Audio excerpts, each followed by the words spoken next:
สุดปังกลับมาฮอดไทยมีลังใบใหญ่เข้ามาส่งฮอดบ้านฮอดเฮือนทิดาลาวนิ่มแป้นเปิดออกมาแมนซิงนี่แบ่งกันกับพี่มังกรคนละกอง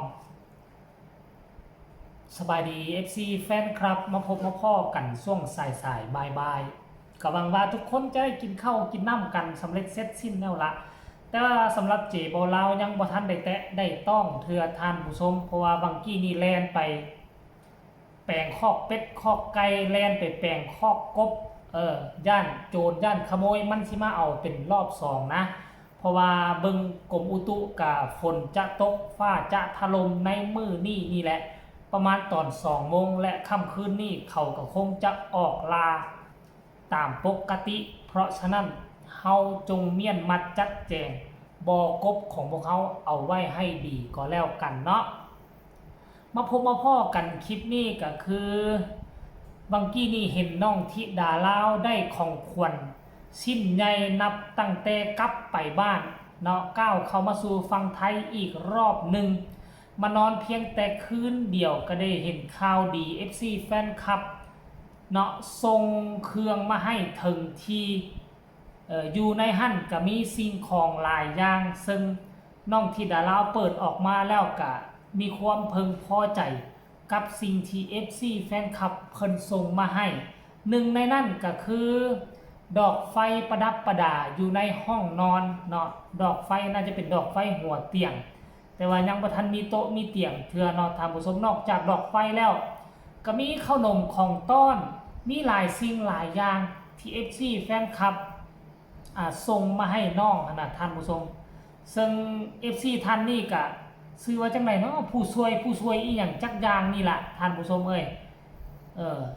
ตั้งแต่น้องกลับบ้านไปนี่ก็มี FC แฟนคลับมากหน้าหลายตามีชื่อที่พวกเฮาบ่เคยคุ้นมีชื่อที่พวกเฮาบ่เคยชินก็โผล่ออกมาให้เฮาได้ยินให้พวกเฮาได้รับได้ฮู้กันหลายขึ้นด้วยความเป็นตาฮักเป็นตาแพง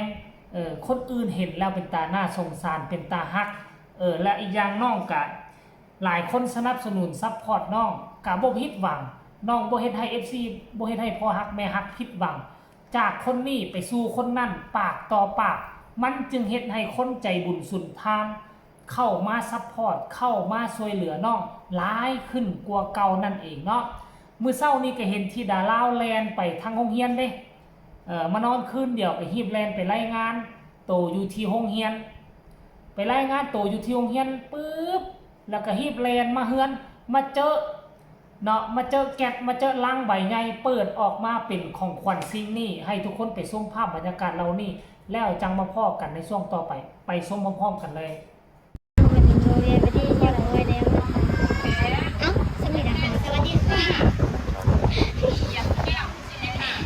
เราก็ไปหาหมอ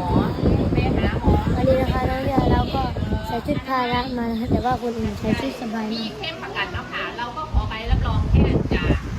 ภาระเรือโบนภาระดูเป็นภาระดูเป็นภาระ100 บาทสวัสดีค่ะสวัสดีครับถ้ามีบ้านหักไว้แล้วไปซื้อให้ผู้ปกครองอันนั้นให้ผู้ปกครองท่านไปซื้อจัดหาเองก็คือแจกวันนี้คือค่าอุปกรณ์การเรียนนะคะค่าอุปกรณ์การเรียนเด็กอนุบาลคนละเท่าไหร่นะ145 บาทต่อภาคเรียนนะคะไม่ใช่ปีการศึกษาทุกเทอมหนึ่งนะคะ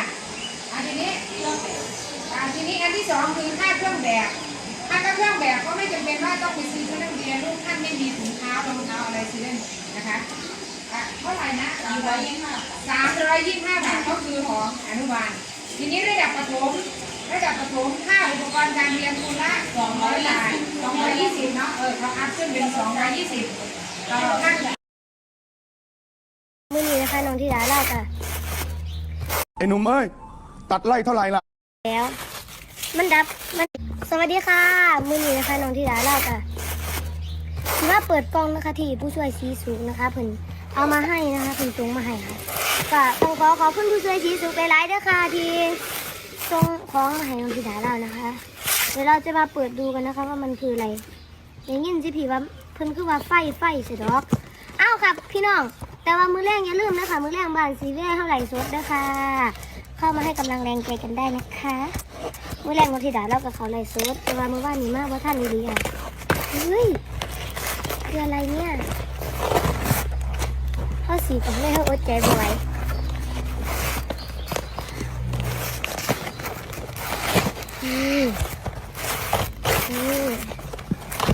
เพราะว่าบ่เป็นหยังเราพี่น้องแบต2%ยันมันหมดก่อนยันพี่น้องบ่เห็นนี่เอ้าเดี๋ยวเรามาค่อยเปิดกันนะคะว่ามันจะคืออะไรจะบอกนะเป็นไฟตกแต่งห้องน่ะอุ้ยบ่แม่นเนี่ยมันคือขนมครีมทุเรียนแล้วก็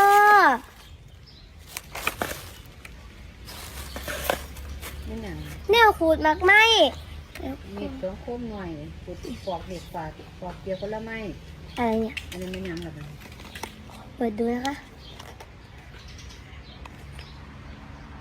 โทรศัพท์เนี่ยอ๋อนี่ไงไฟขอบพระคุณผู้ช่วยสีสุกนะคะ แต่ตอนนี้ยังไม่เปิดนะคะเพราะแบตหมดแล้ว มันดับไปแสดงว่าแบตมันหมดเลยค่ะอันนี้ก็คือกระปุกออมสิน ปลาเกี่ยวเอาเงินเจอแล้วไม่หยอด เงินแม่เอาให้แล้ว ให้ลิงสมุย พี่มังกร อันนี้ให้พี่มังกรลิงสีสุกพี่มังกรลุงสีสุกอันนี้ของหนู อันนี้ของหนูนี่ของพี่มังกรก็ได้แล้วนะดีใจจะได้คือเก่า เนี่ยทุกคนหับส้มพร้อมกันทั้งสองบรรยากาศบ่ว่าจะเป็นบรรยากาศที่น้องไปโรงเรียนไปรายงานโตมื้อเช้านี่บ่ว่าจะเป็นบรรยากาศน้องมาเปิดกล่องของขวัญที่ FC แฟนคลับเพิ่นมีความเมตตากรุณาส่งมาให้ได้ไส้ได้ซอยได้อยู่ได้กินท่านผู้ชมบ่ว่าจะเป็นขนมของต้อนบ่ว่าจะเป็นดอกฟืนดอกไฟภาพบรรยากาศไปรายงานโตไปโรงเรียนก็บ่ธรรมดาได้ท่านผู้ชมปกติคนอื่นล่ะผู้ปกครองไปผู้เดียวแต่สำหรับน้องที่ดาราเราไป3คน4คนมีทั้งซิด PK มีทั้งยายสีตึงแม่นบ่ล่ะก็มีทั้งยายอารุณไปนำกัน3-4คนเนาะเพราะว่าน้องเป็นคนต่างประเทศนี่คันบ่พาไปเพิ่นก็สิอายสิเขินหมู่ช่วงนี้ก็ช่วงแรกๆก็ทั้งผู้ปกครองก็หอบกันไปแน่เพื่อไปเติมกำลังใจให้หลานสาวคนงามซั่นดอกว่าเอาสำหรับคลิปนี้ก็น่าจะฝากฝังกันเอาไว้เพียงส่ำนี้ก็แล้วกันเด้อทุกคนฝากกดไลค์กดแชร์กดติดตามแล้วใครมีคำตำหนิติชมคำคิดคำเห็นแนวใดก็แลกเปลี่ยนบทเรียนนำกันมาได้ทางใต้คอมเมนต์สำหรับคลิปนี้ลาทานผู้ชมไปก่อนสบายดี